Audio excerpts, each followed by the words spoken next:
جس نے ہم سب کو پیدا فرمایا اور خوش قسمت ہیں وہ تمام افراد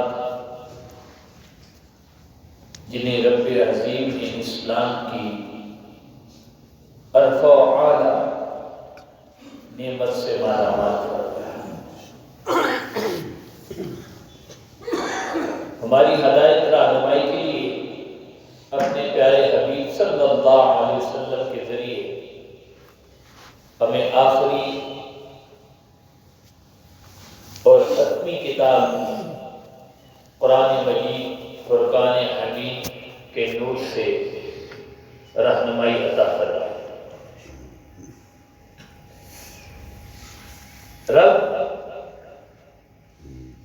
جو تمام انسانوں کا تخلیق فرمانے والا، ان کو وجود میں ایک حیث شکل عطا کرنے والا ہے، اس کی رحمت کرم، اس کی عنایات و احسانات کی وسعتوں کا انسان تصور نہیں کر سکتا کہ رب کتنا کریم ہے، کتنا رحیم ہے۔ اور خاص طور پر رسول اللہ صلی اللہ علیہ وسلم کی امتیوں کو جو تعلیمات کی نعمت عطا ہوئی، قرآن و حدیث کی روشنی میں جو شریعت عطا ہوئی، اس میں اتنا رب نے ہم پر انعام عطا فرمایا کہ جب بھی بھولا بھٹکا لوٹ کر دنیا کی ان رنگینیوں سے جس سٹیج پر بھی منہ موڑ کر رب کی طرف رخ کرتا ہے، رب کی رحمتیں اسے اپنے دامن کرم میں سمیٹ لیتی ہیں۔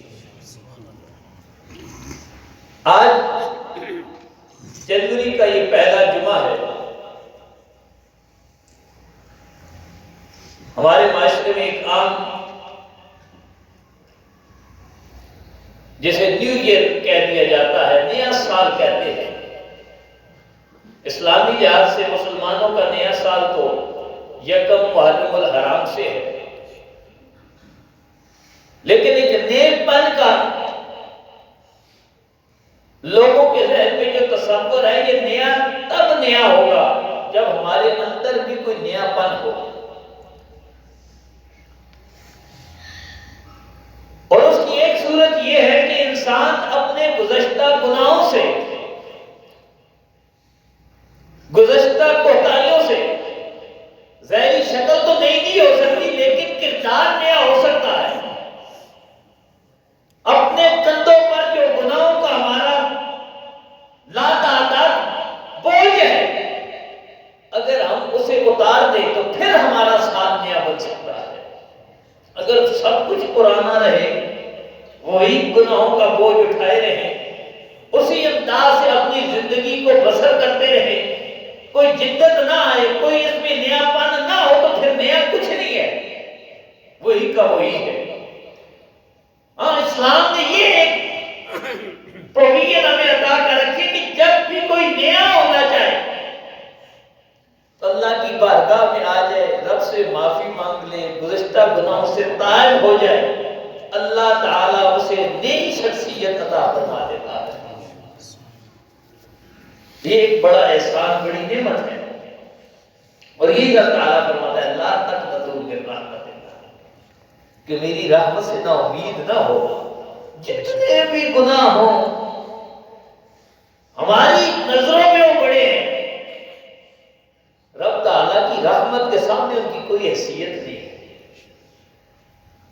رب تعالیٰ کے فضل کے سامنے اس کی کوئی حیثیت نہیں ہے۔ ہمارے لیے بہت بڑا ہے، ہماری صلاح کے حساب سے بہت بڑا ہے، لیکن رب بخشنا چاہے، رب کی بارگاہ میں کوئی بخشوانا چاہے، سچی نیت سے چلا جائے، رب تعالیٰ کی بارگاہ میں دیر نہیں لگتی، رب تعالیٰ اس کے گناہوں کو معاف فرما دیتا ہے۔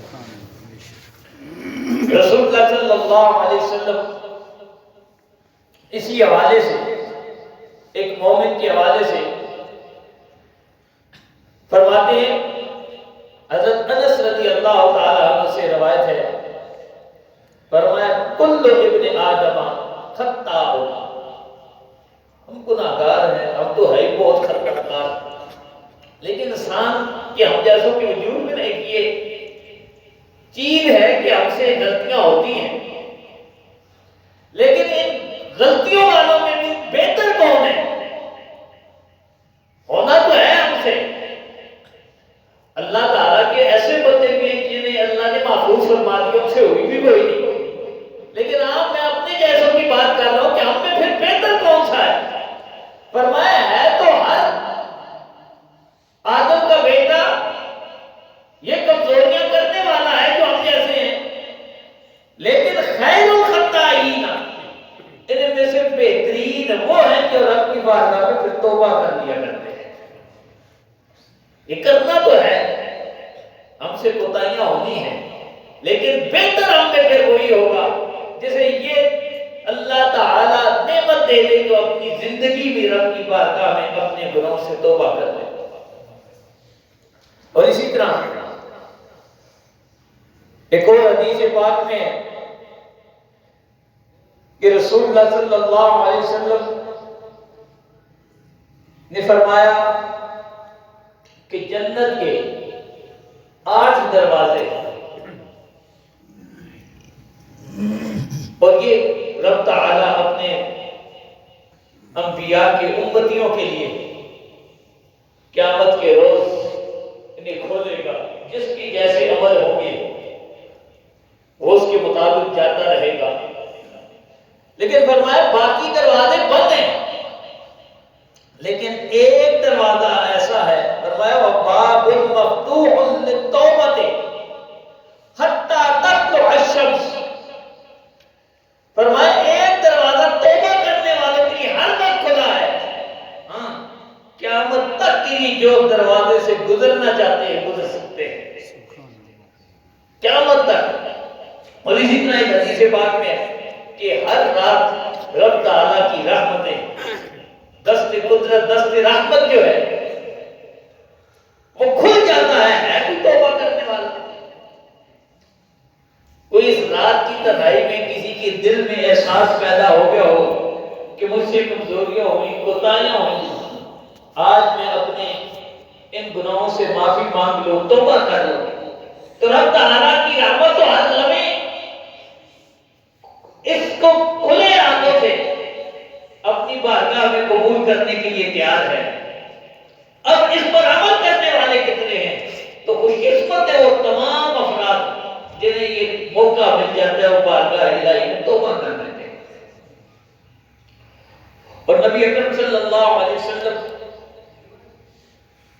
کے دامن کرم سے جو وابستہ ہو جاتے ہیں، جن کے دل میں احساس پیدا ہو جاتا ہے، وہ پھر بہترین افراد ہیں۔ ایک تو یہ ہے کہ جو انسان گزشتہ گناہ عالم کفر میں کرتا رہا، ایک تو مسلمانوں کے لیے رب کا انعام ہے، لیکن کفر کی گناہ، بلکہ ایک بعد میں اللہ تعالیٰ نے ہدایت عطا فرمائی، اصحاب رسول میں شامل ہو گئے، حضرت حبار بن اسود رضی اللہ تعالیٰ عنہ، ان کی حالات زندگی دیکھیں تو اسلام سے پہلے ان کی شہرت اچھی نہیں تھی، کفار میں مختلف درجوں کے لوگ تھے، انہیں سباب کہا جاتا تھا، روایت کے الفاظ ہیں، یعنی زبان ان کے کنٹرول میں نہیں رہتی تھی۔ اس دور کی بات ہے جب رسول اللہ صلی اللہ علیہ وسلم کے دامن کرم سے وابستہ نہیں ہوئے تھے۔ ان کے تفصیلی حالات علامہ ابن حجر اپنی معروف کتاب اصابہ میں لکھتے ہیں، اور اسی طرح دیگر کی حدیث کی کتابوں میں ہے، مصنف عبد الرزاق میں بھی اس قسم کی حدیث موجود ہے کہ وہ شخص جس کو سباب کہا جاتا تھا، جب رسول اللہ صلی اللہ علیہ وسلم کی بارگاہ میں حاضر ہوئے نا تو تبدیلی کیا ہے؟ اتنے حلیم ہو گئے کہ آپ کی بارگاہ میں آ کر عرض کی، یا رسول اللہ یہ جو حبار ہے نا، جو پہلے معروف تھا گالیاں دینے میں، زبان ان کی کنٹرول میں نہیں رہتی تھی، اب مومن ہونے کے بعد، آپ کے غلام شامل ہونے کے بعد ان کا کو کوئی گالی نکالتا بھی ہے تو اس کو جواب ہی نہیں دیتے. بعض لوگ ایسی شخصیات کا ناجائز فائدہ بھی اٹھاتے ہیں جو بولتا ہی نہیں ہے. تو پہلے تو ویسے کوئی سامنے نہیں بولتا تھا ان کی زبان کی تلخی کی وجہ سے. اب یہ اتنے میٹھے ہو گئے کہ لوگ اس کا ناجائز فائدہ اٹھا رہے ہیں. یا رسول اللہ ان کو برا کہا بھی جاتا ہے, گالیاں دی بھی جاتی ہیں, جو آگے سے بولتے ہی نہیں ہیں.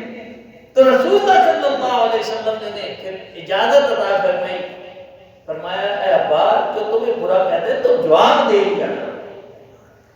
اسلام میں جواب دینے کی اجازت ہے.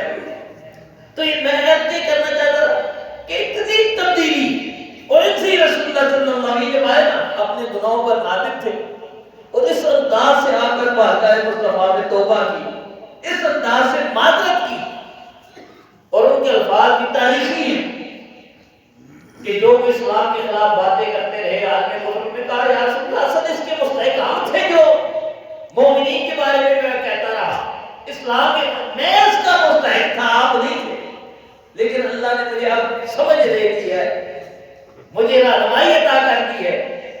تو رسول اللہ صلی اللہ علیہ وسلم کا پریشان نہ ہو, اسلام لانے سے پہلے کے گناہوں کو اللہ تعالیٰ مٹا ڈالتا ہے. جب بھی کوئی دامن مصطفیٰ میں آ جاتا ہے, آپ کے دامن کرم میں آ جاتا ہے, تو اسے ایک نئی زندگی مل جاتی ہے, اسے ایک نیا وجود مل جاتا ہے. اور یہی ہے وَلَوْ أَنَّهُمْ إِذْ ظَلَمُوا أَنفُسَهُمْ جَاءُوكَ, اے محبوب یہ اگر اپنی جانوں پر ظلم کر لیں, گناہ کر لیں, خطائیں کر لیں, اور ان خطاؤں کے بعد احساس جاگ اٹھے اور آپ کی بارگاہ میں حاضر ہو جائیں, اور یہاں آ کر آپ کو اپنا سفارشی بنا کر آپ کے ذریعے سے رب تعالیٰ کی بارگاہ میں توبہ کرتے ہیں, لَوَجَدُ اللَّهَ تَوَّابًا رَحِيمًا. پھر دیکھیں اللہ تعالیٰ کس طرح توبہ قبول کر کے اپنی رحمت ان پر دراز فرما دیتا ہے. کتنی رحمت ان کو مل جائے گی. آئیں تو صحیح کریں, یہ واپسی کا راستہ تو اختیار کریں. اور جب جس دور میں بھی کوئی انسان رب تعالیٰ کی بارگاہ میں واپس آتا ہے, رب تعالیٰ کی رحمتیں اسے سمیٹ لیتی ہے. ہاں پھر اس کی ایک نئی زندگی کا سفر شروع ہوتا ہے, ایک نیا پن مل جاتا ہے, ایک نیا وجود مل جاتا ہے. تو میں کہتا ہوں رسول اللہ نے فرمایا کہ تمام دروازے جنت کے اور مفت کا دروازوں میں جو توبہ والوں کے لیے رب تعالیٰ کا دروازہ جو ہے ہر وقت کھلا ہے. کتنی خوش قسمت ہے یہ امت کہ جس کے لیے رب تعالیٰ اپنی رحمتیں ہر لمحے رب تعالیٰ کی رحمتیں پکار رہی ہیں کہ ہے کوئی توبہ کرنے والا, ہے کوئی بخشش مانگنے والا, ہے کوئی مغفرت کا متلاشی, جس کے دل میں احساس جاگے اور آ کر میری بارگاہ میں اپنی بخشش اور مغفرت پا لے. تو نبی اکرم صلی اللہ علیہ وسلم کے ذریعے یہ انعام ہمیں ملا ہے. اور پھر رسول اللہ صلی اللہ علیہ وسلم کی تو شان اقدس بیان ہی ہوئی ہے, لقد جاءکم رسول من انفسکم عزیز علیہ ما عنتم حریص علیکم بالمؤمنین رؤوف رحیم.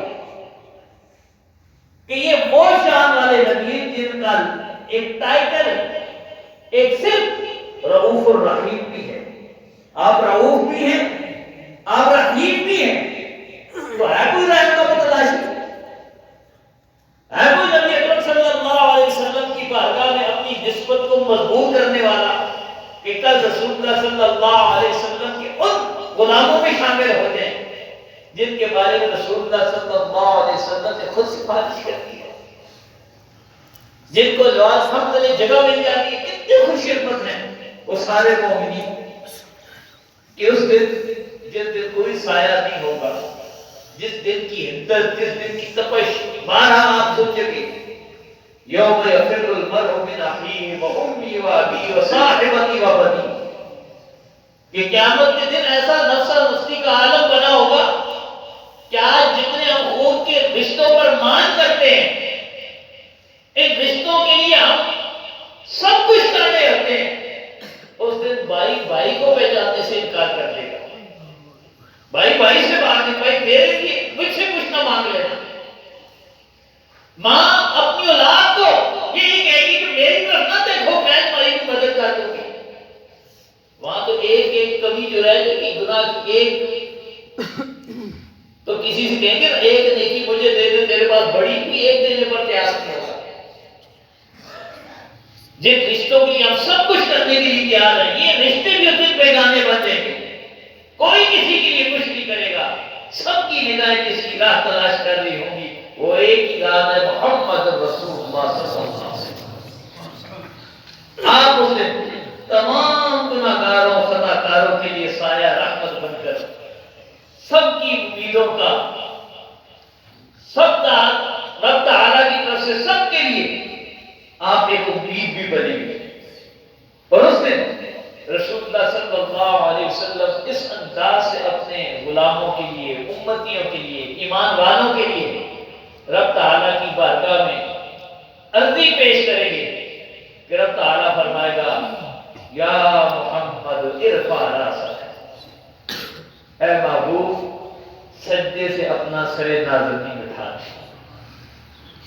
آپ نے میری اس انداز سے، کہ میرے الفاظ ہیں کیونکہ پہلے آپ رب تعالیٰ کی حمدیں بیان کریں گے. حدیث بات میں آتا ہے کہ رسول اللہ نے فرمایا اس دن خاص طور پر رب تعالیٰ مجھے وہ الفاظ عطا فرمائے گا.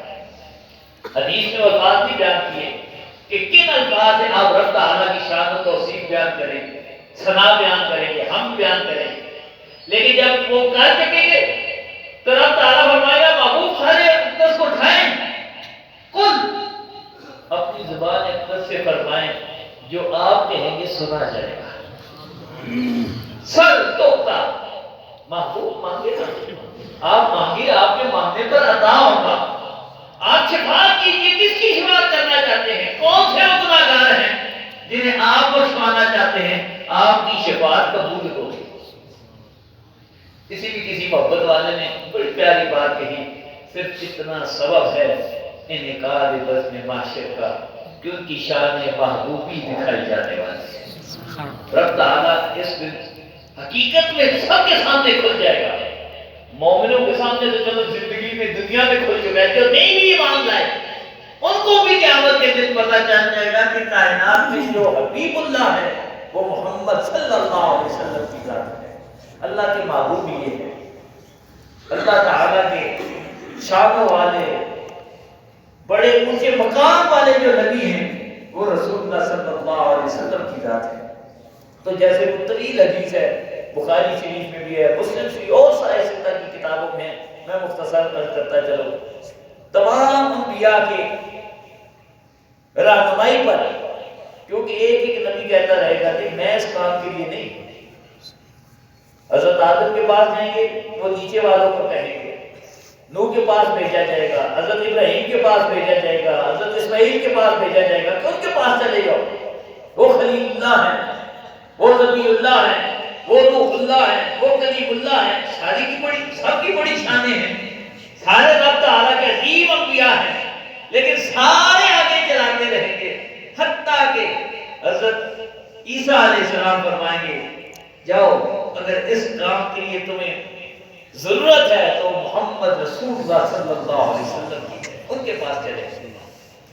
جب آپ کے پاس ساری امت، سارے ایمان والے پہلے امتیوں کے ہیں، بعد والوں کے ہیں، جن کو اللہ نے ایمان کے ساتھ اٹھایا، تو پھر اس حدیث کے جو میں نے آپ کو بیان کیا کہ رسول اللہ اس انداز سے سجدے میں اپنے سر اقدس کو رکھیں گے کہ رب تعالیٰ خود کہے گا آپ شفاعت فرمائیں. اور اس دن جب شفاعت ہوئی، مومنین کے لیے تو بڑی آسان ہے. فرمایا جن کے دل میں بالکل رائی کے دانے جتنا بھی ایمان ہے نا، رسول اللہ فرمائیں یا اللہ اسے بھی جہنم سے آزادی عطا فرما. صحابہ کے تو بڑے اعلیٰ ایمان ہے نا، تابعین کے بڑے اعلیٰ ہیں، اور اولیاء صالحین کے تو بڑے اعلیٰ ہیں. یہ خاص گناہگاروں کے لیے ہے، یہ اسپیشل پیکیج آپ سمجھ لیں.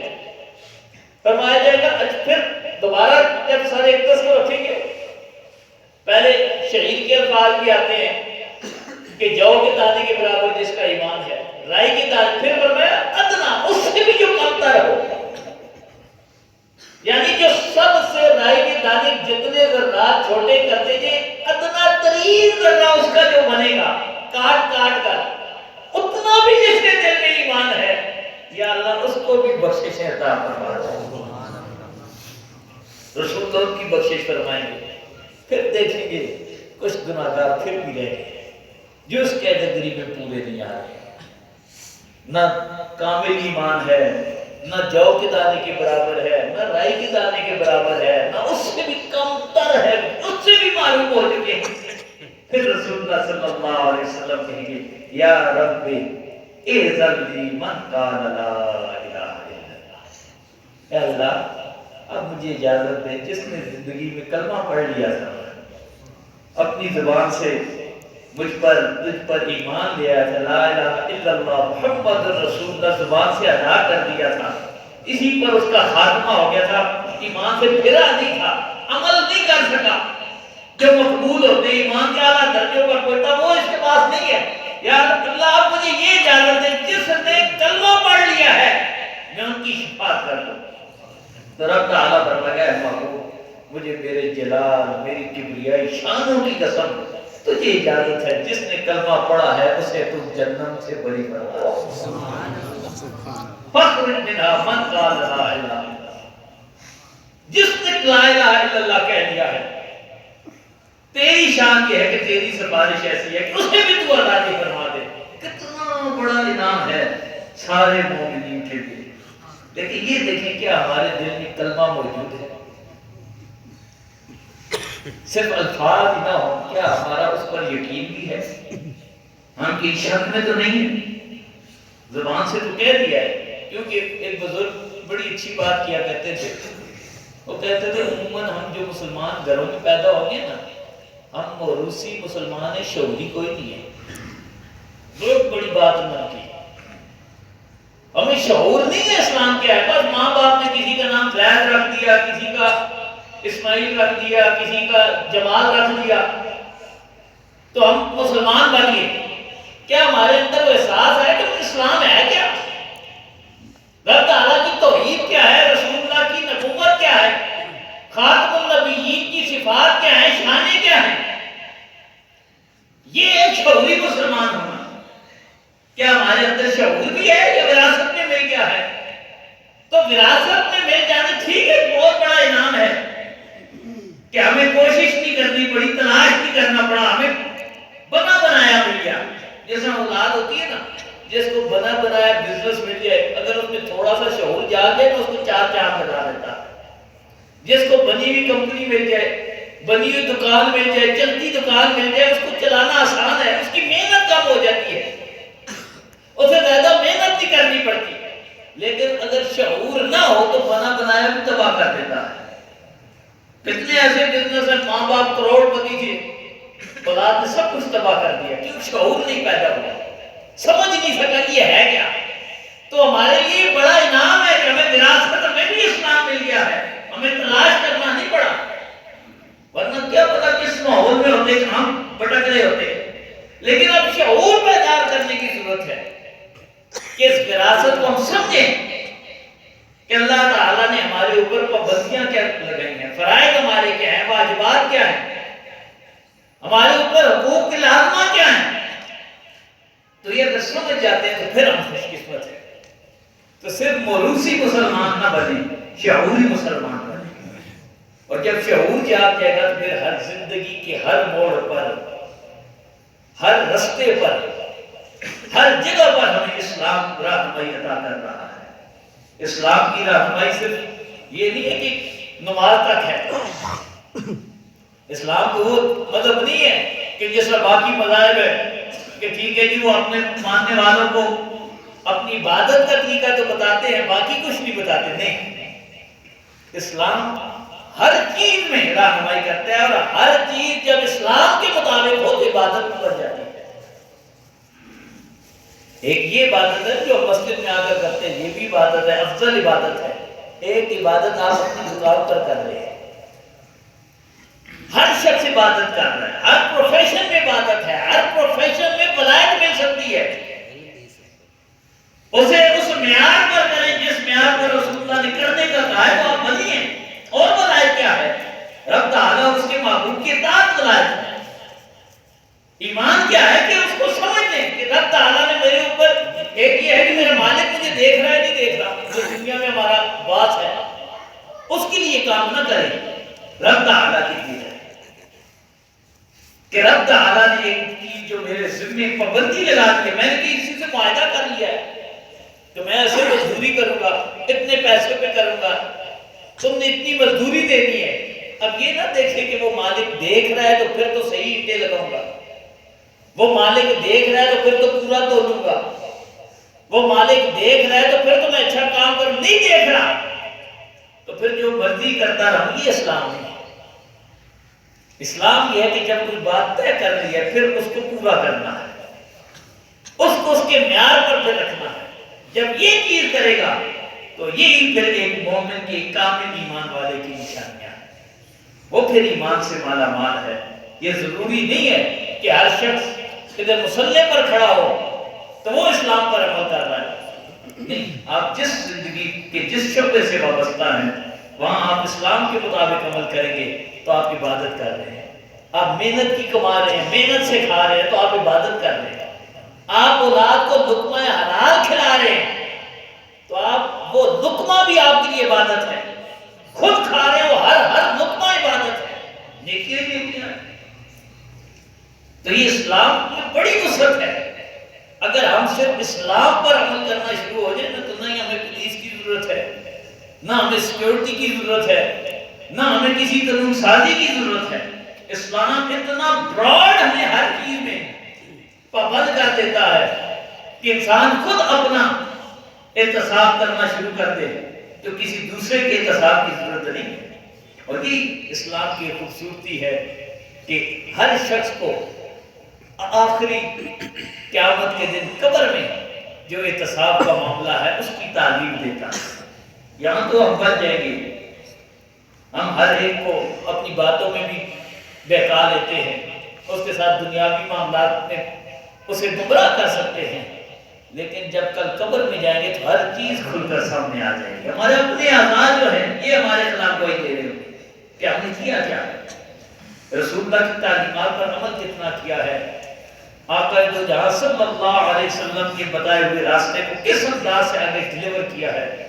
تو عرض کرنے کا مقصد یہ تھا کہ نیا سال اگر اسے نیا سمجھ رہے ہیں، نیا تو محرم میں ہے لیکن نیا ہے تو آج ایک نیا عہد کر لیں، یا اللہ پچھلے سال جو کوتاہیاں ہیں۔ ایک بزرگوں نے بڑی اچھی بات کی، انہوں نے کہا جی شب برات کون سی ہے، لیلۃ القدر کون سی ہے، بڑی عظیم راتیں ہیں، ان راتوں میں خاص رب تعالیٰ کی رحمتیں ہیں۔ ان کا جس رات بندہ بخشش لے لینا وہی لیلۃ القدر ہے۔ سبحان اللہ، سبحان اللہ۔ جس رات گناہ پہ بخشے جائیں، اصل تو یہ رب تعالیٰ کی بارگاہ میں اپروول مل جائے کہ میرا بندہ ہے، تو جس لمحے، جس وقت، جس رات، جس سمے یہ کیٹیگری مل جاتی ہے اس کی زندگی کا بہترین لمحہ وہی ہے، اس کے لیے انتظار کی ضرورت نہیں ہے۔ ابھی آپ کے دل میں خیال پیدا ہو جائے کہ گزشتہ گناہوں سے یا اللہ میں تجھ سے معافی مانگتا ہوں، یہ خیال ہے، احساس ہے، زبان سے نہ کرنے کی ضرورت بھی نہیں۔ رب تعالیٰ ہمارے لفظوں کا محتاج نہیں ہے، وہ تمہارے دلوں کو جانتا ہے، ہماری اشارت سے قریب ہے۔ بلکہ ایک بزرگ کی مجھے بات یاد آ گئی، بعض وقت بزرگ جو ہوتے ہیں، جو اللہ والے ہوتے ہیں، وہ ہر لفظ میں وہ الفاظ بھی مثلا عام الفاظ مختلف ہیں لیکن اللہ والوں کی اللہ کی طرف رہنمائی کر رہے ہوتے ہیں۔ مجھے ایک بزرگ نے بتایا، کہا کہ ایک بزرگ تھے، بچوں کی چھٹی تھی، اسکول کے طلباء تھے جو دین پڑھتے تھے، طلباء تھے چھوٹی عمر کے، تو کسی نے ایک شعر پڑھا اور پنجابی کا شعر تھا، شاید الفاظ میرے ذہن میں پورے نہ ہوں لیکن مفہوم میں بتاتا ہوں۔ اس نے کہا مائیا گوانڈے تے وسدا ملنے دی ویل نہیں، کہ میرا جو محبوب ہے نا وہ میرے پڑوس میں رہتا ہے لیکن میرے پاس فرصت نہیں، ٹائم نہیں اس سے ملنے کا۔ مائیا محبوب ہمارے لیے تو محبوب کہیں ہے نا، لیکن اللہ والوں کا محبوب حقیقی ایک ہی ہے۔ کہتے ہو بچوں نے وہ شعر پڑھا، ایک وہاں جو بزرگ تھے وہاں جو نماز پڑھ رہے تھے ان کی چیخیں نکل گئی، داڑیں نکل گئی، بچے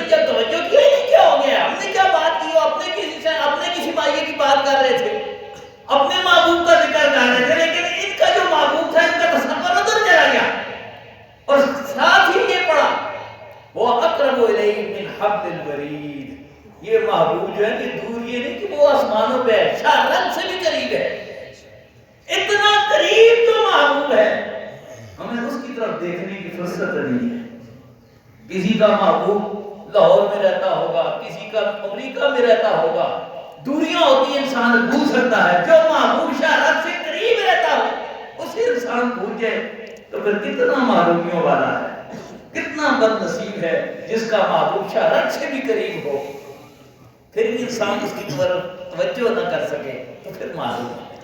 تو ان کا مایا بولنے تے بسنا ملنے دی گیل ہے، تو ہم اپنی زندگیوں کیا ہمارے پاس اتنا وقت بھی نہیں ہے، اور یہ کسی جگہ کا محتاج نہیں ہے، یہ آپ اپنے کاروبار میں بھی اسے یاد کر سکتے ہیں، گھر میں بیٹھے ہوئے پھر بھی اس کی طرف اپنی لو لگا سکتے ہیں۔